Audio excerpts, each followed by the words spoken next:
नमस्कार दोस्तों, स्वागत है आपका एरीज फाइनेंस एकेडमी में, जहां हम लेकर आए हैं एक नया वीडियो जो है basics of commerce and accounting पे। ये पूरी सीरीज टैली की सीरीज है, लेकिन टैली सीखने से पहले हमारे जो बेसिक कॉन्सेप्ट होते हैं कॉमर्स के, जो बेसिक कॉन्सेप्ट होते हैं अकाउंटिंग के, वो क्लियर होने बहुत ज़रूरी है। अगर हमारे बेसिक कॉन्सेप्ट क्लियर हैं तो हमें टैली सीखने में बहुत आसानी होगी। तो इस वीडियो में हम सीखेंगे कि कॉमर्स क्या है, अकाउंटिंग क्या होती है, गोल्डन रूल्स ऑफ अकाउंटिंग क्या होता है, डेबिट क्या होता है, क्रेडिट क्या होता है, अकाउंट कितने प्रकार के होते हैं। अगर आप अकाउंटिंग को जीरो से सीखना चाहते हैं तो इस वीडियो को अंत तक जरूर देखें। दोस्तों, सबसे पहले हम समझेंगे कि कॉमर्स क्या होता है। कॉमर्स का सिंपल मतलब है वस्तुओं और सेवाओं का आदान प्रदान, exchange of goods and services. मतलब जब भी कोई चीज खरीदी या बेची जाती है तो कॉमर्स का हिस्सा होती है। सिंपल, ठीक है। इसकी हम बहुत ही डिटेल में नहीं जाते हैं, ठीक है। हमें जनरली, अगर आप ये वीडियो देख रहे हैं और मैं मानता हूँ कि मैक्सिमम लोग कॉमर्स के स्टूडेंट होंगे, और जो कॉमर्स के स्टूडेंट नहीं भी हैं तो भी वो बिजनेस को समझते हैं कि बिजनेस क्या होता है, कॉमर्स क्या होता है, ठीक है, और अकाउंटिंग क्या होती है। तो मैं थोड़ा सा यहाँ पे आइडिया दूंगा, इसमें हम डेप्थ में नहीं जाएंगे। अगर आपने एग्जाम्पल के तौर पे, अगर आपने फ्लिपकार्ट से एक मोबाइल खरीदा तो यह कॉमर्शियल एक्टिविटी है। फ्लिपकार्ट ने आपको मोबाइल बेचा, आप एक ग्राहक हैं, सेलर को पैसा मिला, पेमेंट बैंकिंग सिस्टम के जरिए हुआ, ठीक है। तो ये जो सारा नेटवर्क है ये कॉमर्स है। तो जनरली कॉमर्स को दो भागों में बांटा गया है। पहला है सिंपल ट्रेड, ठीक है, trade off goods and services, यानी खरीद और बिक्री, बाइंग एंड सेलिंग। तो ये क्या है? ट्रेड है। ट्रेड को आप कई तरीके में और भी सब क्लासिफाई कर सकते हैं, जैसे इंटरनल ट्रेड, इंटरनेशनल ट्रेड, ठीक है। अगर हम कोई बाहर आउट ऑफ इंडिया ट्रेड कर रहे हैं, इंपोर्ट एक्सपोर्ट कर रहे हैं, तो अंतर्राष्ट्रीय व्यापार हो गया, इंटरनेशनल ट्रेड हो गया। अगर विद इन इंडिया कर रहे हैं तो वो इंटरनल ट्रेड हो गया। तो ये तो हो गया ट्रेड। अब दूसरा, इस ट्रेड को करने के लिए, ये सारा बिजनेस करने के लिए हमें कुछ और सपोर्ट सर्विसेज चाहिए होती है बिजनेसेस को। जैसे बैंकिंग चाहिए होता है, इंश्योरेंस चाहिए होता है, ट्रांसपोर्टेशन चाहिए होता है, वेयर हाउसिंग चाहिए होता है, एडवर्टाइजिंग चाहिए होती है। ये क्या है? ये सहायक सेवाएं हैं, ठीक है। तो ये भी कॉमर्स की कैटेगरी में आती हैं। एग्जाम्पल के तौर पे, अगर आपने एक कार खरीदी, इसे बनाने वाली कंपनी ने इसे मैन्युफैक्चर किया, डीलर ने इसे आपको बेचा, बैंक ने लोन दिया, इंश्योरेंस कंपनी ने इंश्योरेंस दिया, तो ये सारे क्या है? कॉमर्स का पार्ट है। कॉमर्स एक बहुत बड़ा सिस्टम है जो बिजनेस को सही तरीके से ऑपरेट करने में हेल्प करता है। दोस्तों, अब हम बात करते हैं अकाउंटिंग के बारे में। अकाउंटिंग का मतलब क्या है?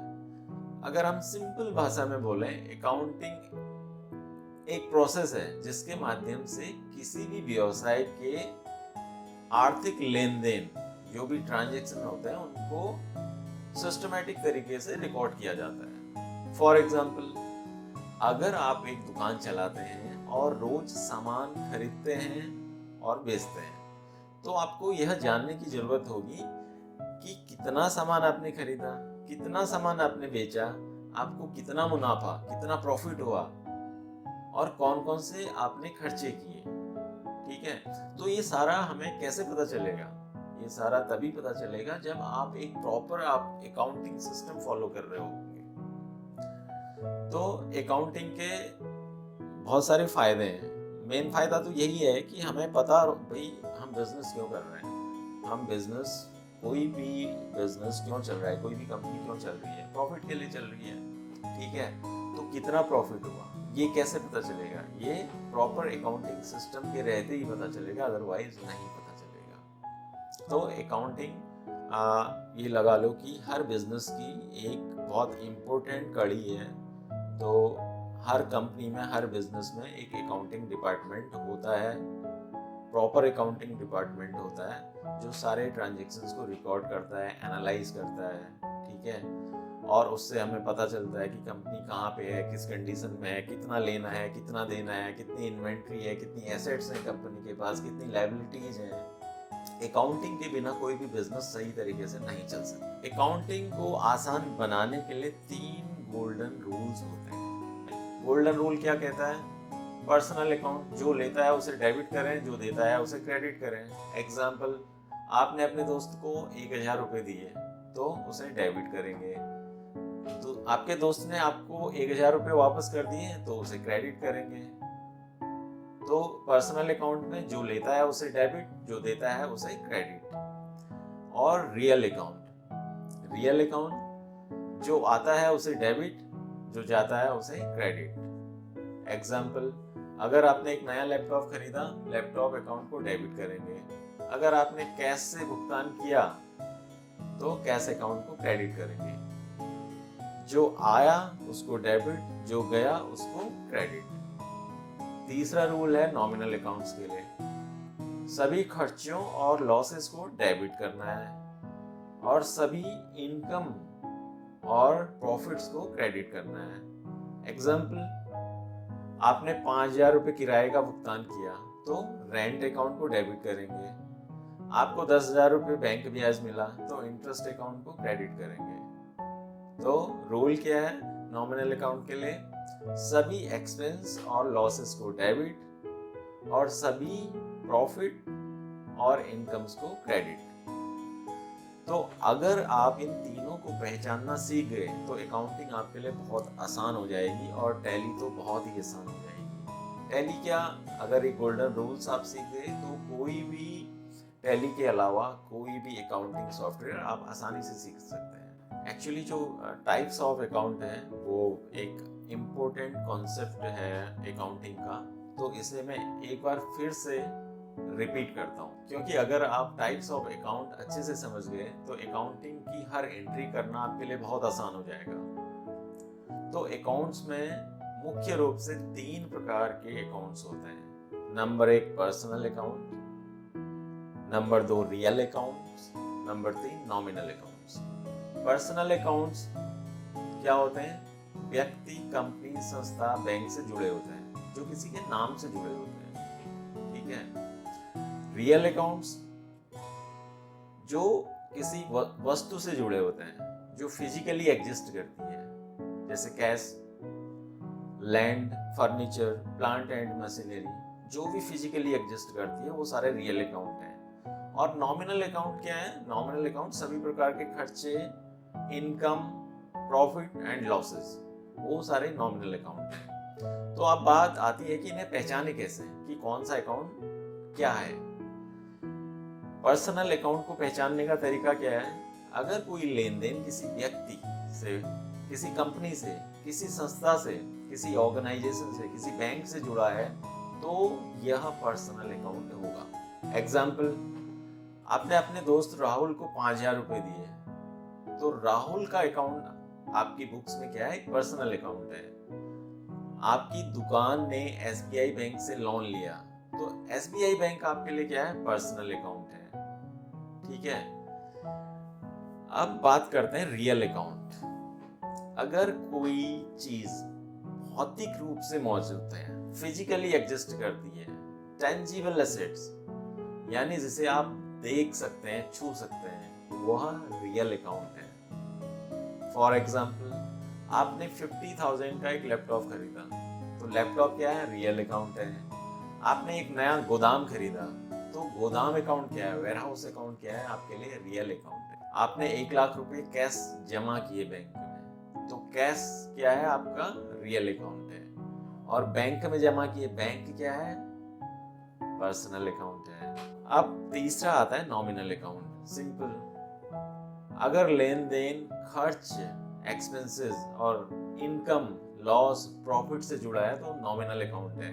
फॉर एग्जाम्पल, आपने 5000 का किराया दिया तो रेंट अकाउंट क्या है? नॉमिनल अकाउंट है। आपने 15,000 की सैलरी दी अपने एम्प्लॉय को, सैलरी अकाउंट क्या है? नॉमिनल अकाउंट है। ठीक है। आपको 1000 रुपये बैंक से ब्याज मिला आपके अकाउंट में तो इंटरेस्ट क्या है आपका, नॉमिनल अकाउंट है, इंटरेस्ट इनकम। तो यहाँ पे याद रखने की ट्रिक क्या है, पर्सनल अकाउंट जो व्यक्ति बैंक या कंपनी से जुड़े हुए लेन देन जो से संबंधित है, रियल अकाउंट जो एसेट्स है जो फिजिकली एग्जिस्ट करती हैं उनसे संबंधित है, नॉमिनल अकाउंट जो प्रॉफिट एंड लॉस और इनकम एंड एक्सपेंस से रिलेटेड है। अगर आप यह समझ गए तो हर ट्रांजैक्शन की एंट्री करना आपके लिए बहुत आसान हो जाएगा टैली में। अब हम सीखेंगे कि अकाउंटिंग में एक लेन देन को स्टेप बाय स्टेप कैसे रिकॉर्ड किया जाता है। इसे कहते हैं अकाउंटिंग साइकिल। अकाउंटिंग साइकिल के 6 स्टेप्स हैं। सबसे पहला है आइडेंटिफाई द ट्रांजैक्शन, लेन देन को पहचानना। भाई अब अगर कोई ट्रांजैक्शन हुआ है तो उसे आइडेंटिफाई करना, हाँ कोई यहाँ पे लेन देन हुआ है। लेन देन का मतलब कि हमने कुछ खरीदा है या हमने कुछ बेचा है या हमने कुछ दिया है या हमने कुछ लिया है, ठीक है, ये लेन देन। जब भी कोई लेन देन होगा हमने उसे पहचानना, आइडेंटिफाई करना है कि हाँ ये लेन देन हुआ है, और उस लेन देन की अपने जर्नल में एक एंट्री करनी है। जर्नल में एंट्री कैसे करनी है, डेबिट और क्रेडिट करके। डेबिट और क्रेडिट कैसे करना है, जैसे अभी हमने डिस्कस किया है कि 3 गोल्डन रूल्स ऑफ अकाउंटिंग, ठीक है। पर्सनल अकाउंट के लिए क्या रूल है, रियल अकाउंट के लिए क्या रूल है और नॉमिनल अकाउंट के लिए क्या रूल है, उसके बेसिस पे हम जर्नल पे एंट्री करेंगे। जर्नल में एंट्री करने के बाद उसकी लेजर में पोस्टिंग करेंगे। लेजर में पोस्टिंग करने के बाद ट्रायल बैलेंस बनाते हैं। ट्रायल बैलेंस बनाने के बाद साल के आखिर में प्रॉफिट एंड लॉस अकाउंट और बैलेंस शीट बनाते हैं। तो पहले क्या होता था, जब कंप्यूटराइज्ड अकाउंटिंग सिस्टम नहीं था, ये सारी चीजें मैनुअली होती थी। एक रजिस्टर में सारी एंट्रीज होती थी, उसके बाद में उसकी मैनुअली पोस्टिंग होती थी, लेजर्स में सारा कुछ मैनुअल होता था, ठीक है। उसके बाद ट्रायल बैलेंस भी मैनुअली बनाया जाता था, profit and loss account, balance sheet, fund flow statement, सारा कुछ मैनुअल होता था। लेकिन जब से कंप्यूटराइज्ड अकाउंटिंग सिस्टम आया, टैली आई या और भी कई तरह के बहुत ही एडवांस अकाउंटिंग सिस्टम है, तो सारा काम कंप्यूटराइज्ड होता है। तो दोस्तों आज के इस वीडियो में हमने सीखा कि कॉमर्स क्या होता है, अकाउंटिंग क्या होती है, गोल्डन रूल्स ऑफ अकाउंटिंग क्या है, ठीक है, पर्सनल अकाउंट क्या होते हैं, रियल अकाउंट क्या होते हैं, नॉमिनल अकाउंट्स क्या होते हैं, इनको कैसे पहचाना जा सकता है। तो इस पे आपको एक अच्छे से होमवर्क करना बहुत ज़रूरी है, क्योंकि अब हम नेक्स्ट वीडियो में सीधे जंप करेंगे टैली पे, ठीक है। जब तक आपके ये बेसिक कॉन्सेप्ट, बेसिक अकाउंटिंग के कॉन्सेप्ट क्लियर नहीं होंगे तो आपको टैली में थोड़ी सी प्रॉब्लम आएगी समझने में। अगर आपके बेसिक अकाउंटिंग कॉन्सेप्ट क्लियर है कि एक जनरल एंट्री कैसे होती है, गोल्डन रूल्स ऑफ अकाउंटिंग क्या है, तो आप टैली बहुत आसानी से सीख जाओगे। तो मैं अब इस वीडियो को यहीं पे समाप्त करता हूँ। अगर आपको यह वीडियो पसंद आया तो लाइक करें, शेयर करें और चैनल को सब्सक्राइब करें और बेल आइकन को दबाना न भूलें, क्योंकि और भी बहुत सारे इम्पोर्टेंट वीडियोस टैली पे आने वाले हैं। तो दोस्तों मिलते हैं अगले वीडियो में। धन्यवाद।